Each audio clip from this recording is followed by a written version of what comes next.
Copper wire moves through this line at 30 meters per second, but if any drawing die drifts by 15 degrees Celsius, the wire snaps instantly. A closed-loop system correcting temperature 400 times per minute keeps the line alive. Let's step inside the process. Wire drawing powers motors, transformers, and power grids. One facility pulls 50+ tons of copper per day, but temperature drift, not force, is the silent failure point. Too hot, tensile strength collapses. Too cold, friction spikes, and fractures appear. Every meter depends on thermal stability. The cables in your home rely on this exact thermal control window. 5 systems define the outcome: annealing, multi-pass drawing, lubrication, laser control, high-speed spooling. Each one exists to protect a narrow thermal corridor. The first failure doesn't start in drawing, it starts here. Copper rods arrive at 8 to 12 millimeter diameter. The furnace heats them to approximately 500 degrees Celsius inside a 99.9% nitrogen atmosphere.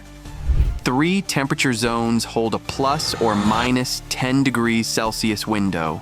If temperature drops below 480 degrees Celsius, dwell time extends. If nitrogen purity falls, oxidation begins instantly. Soft copper stretches cleanly. Hard copper shatters without warning.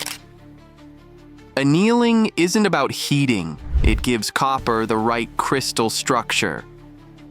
And now the stage where thermal drift becomes dangerous. This is where a 15 degrees Celsius change decides between perfect wire and instant snap. The rod enters 7 carbide dies, reducing diameter 15 to 20% per pass. Drawing forces exceed 800 kilograms. Dies sit in 18 degrees Celsius cooling water. Embedded sensors adjust coolant every 200 milliseconds. If die temperature reaches 65 degrees Celsius, speed drops 10% automatically. Thermal expansion changes die diameter, which changes the wire diameter. Process identity. Drawing isn't limited by force, it's limited by heat. The system doesn't correct shape, it corrects thermal error.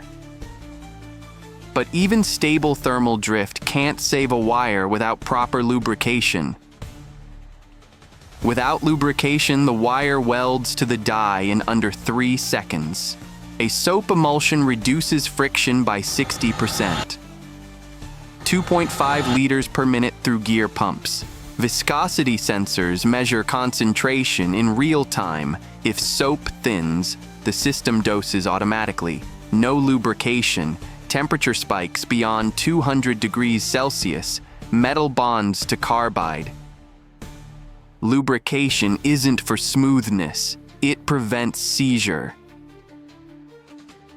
Lubrication protects the die, but it can't protect dimensional accuracy.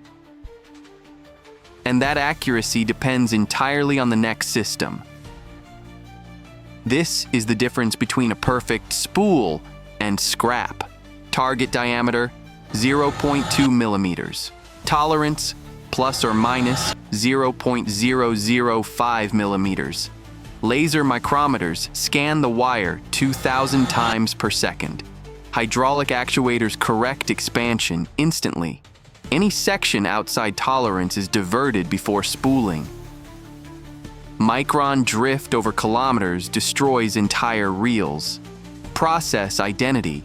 The laser doesn't measure diameter, it reads thermal error propagation. But even perfect diameter fails if tension collapses at high speed. And that final challenge happens in the last 3 seconds. Wire moves at 20 to 30 meters per second. A dancer arm holds tension at approximately 15 newtons. Load cells detect spikes instantly. If tension rises, line speed drops to prevent stretching. Spool changeover takes less than 8 seconds without stopping the line.